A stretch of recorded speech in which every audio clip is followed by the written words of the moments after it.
मेरे प्रिय, मेरे वत्स, मैं एंजल हूँ और मुझे स्वयं मदर यूनिवर्स ने भेजा है अपना ये संदेश सुनाने के लिए। मेरे प्रिय, जब भी मैं आती हूँ तुम्हारे लिए कोई ना कोई तोहफा लेकर आती हूँ और आज भी मैं अपनी ब्लेसिंग का तोहफा तुम्हारे लिए लाई हूँ। मेरी ब्लेसिंग स्वीकार करो। आज मैं तुमसे ये कहने आई हूँ, तुम्हारे सुख के दिन प्रारंभ होते हैं। मेरे प्रिय, तुमने कितने कर्म किए हैं, किसी का परिणाम हुआ है और कोई बिना परिणाम के।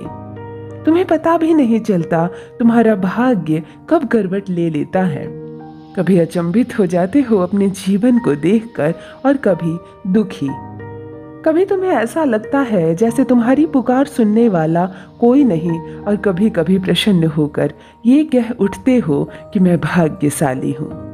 मेरे प्रिय, तुम्हारा जीवन जटिल है।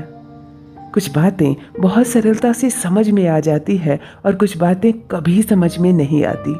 तुम्हारा जीवन उस श्रेणी में है जिसे तुम समझ नहीं पा रहे। बस इतना मान लो, इस बात को जान लो, तुम्हारे सुख के दिन प्रारंभ होते हैं।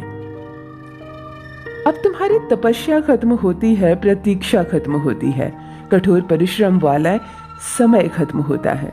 अब फल प्राप्ति का समय है, अब सुख भोगने का समय है। अब तुम्हें वो सब प्राप्त होगा जिसकी चाह तुम्हें न जाने कब से थी। मेरे प्रिय, इस ब्लेसिंग को स्वीकार करो।